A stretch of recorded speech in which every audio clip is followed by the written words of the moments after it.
Alhamdulillah teman-teman di seluruh Indonesia, kita sore ini berada di DPP Indonesia Gemilang. Di sebelah kiri saya ada Pak Sayan Sekjen, ada Budio Wakil Ketua Umum, ada Pak Sugi sebagai pengawas dan juga Ibu Bendung Bu Nuri, ada Bu Linda sebagai fungsionalis di DPP kita. Oke, kita mau kabarkan bahwa 2 hari yang lalu kami DPP telah bekerja dan menemukan sebuah kejanggalan yang luar biasa, betul ya? Betul. Satu TPS ya dipilih oleh 500 juta orang dan itu memenangkan Prabowo atau 02. Di Jawa Tengah, di Kabupaten Grobogan, Kecamatan Toroh, Desa Kenteng, TPS 002. Ya, jelas di situ disebutkan bahwa paslon 02 ya memenangkan, memperoleh suara 561.000 suara. Ini dia jelas datanya. Beberapa waktu kemudian kita lihat lagi ke Sirekap di website itu, ternyata angkanya diubah. Ya kan? Itu sebuah kesalahan yang disengaja atau apa ini? Sehingga kami kemudian menjelajah kepada TPS-TPS yang lain. Apa yang terjadi? Ini coba lihat. Di Lampung contoh nih.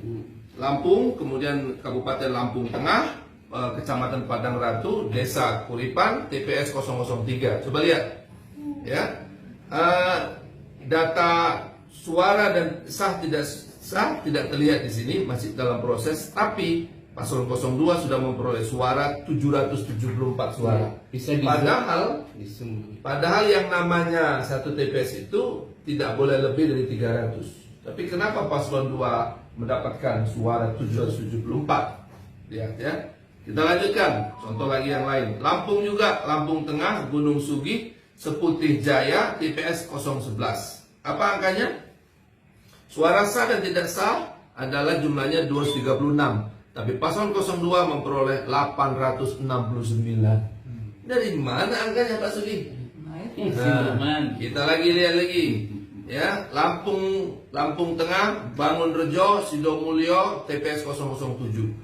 Suara sah dan tidak sah jumlahnya 158, tapi 02 memperoleh 700 suara. Wah. Bisa begitu ya. Mau contoh lagi? Nih. Kemudian Nusa Tenggara Barat, Lombok Timur, Terara, Suradadi, TPS 014.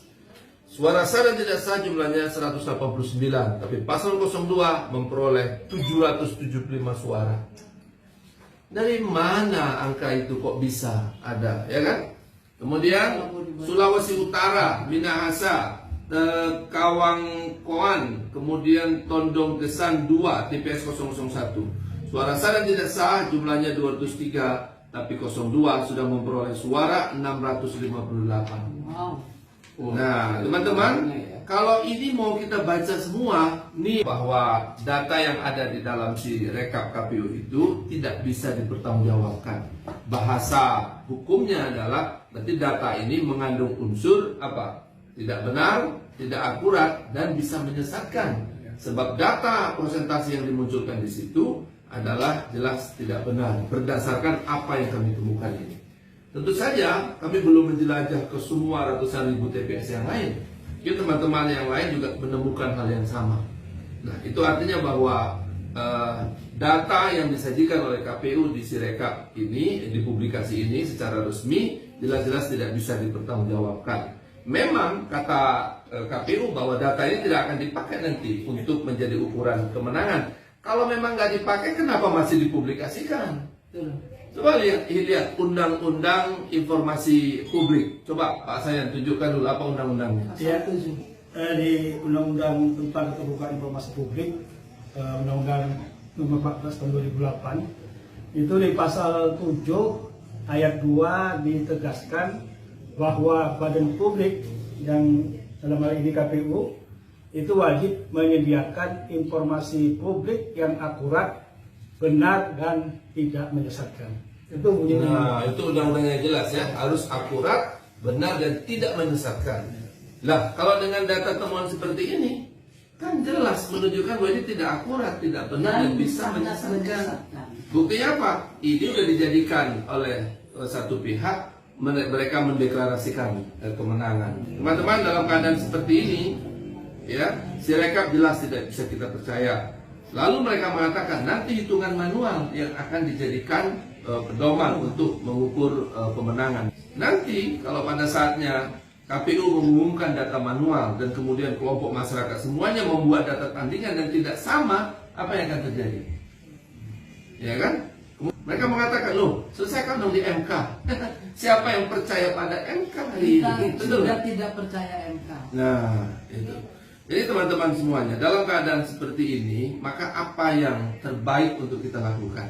Maka kami memandang mendukung gerakan dan pernyataan dari FKP 3, Forum Komunikasi Purnawirawan TNI Polri. FKP 3 menuntut, menolak dan protes keras terhadap deklarasi paslon 02. Saya kira kita sangat setuju. Deklarasi kemenangan 02. Padahal belum selesai. Padahal jelas tadi kan data-datanya nggak akurat, dan mereka menolak itu dan kita dukung FKP 3. Yang kedua, kami juga mendukung agar paslon 02 didiskualifikasikan. Ya, kenapa? Karena jelas melanggar banyak peraturan perundangan dari sejak awal pencalonan sampai dengan sekarang. Yang ketiga, kami juga mendukung FKP 3 yang meminta kepada Presiden Jokowi dan semua jajaran yang terlibat cawe-cawe di dalam proses Pilpres ini yang membuat Pilpres menjadi tidak berkualitas, agar segera mundur dari jabatannya. Ya, ini kita dukung FKP 3 dan mari kita ajak semua teman-teman dalam keadaan yang tidak jelas seperti ini. Mudah-mudahan FKP 3 bisa bersama-sama seluruh rakyat untuk ikut ya menyelesaikan permasalahan yang sangat krusial hari ini.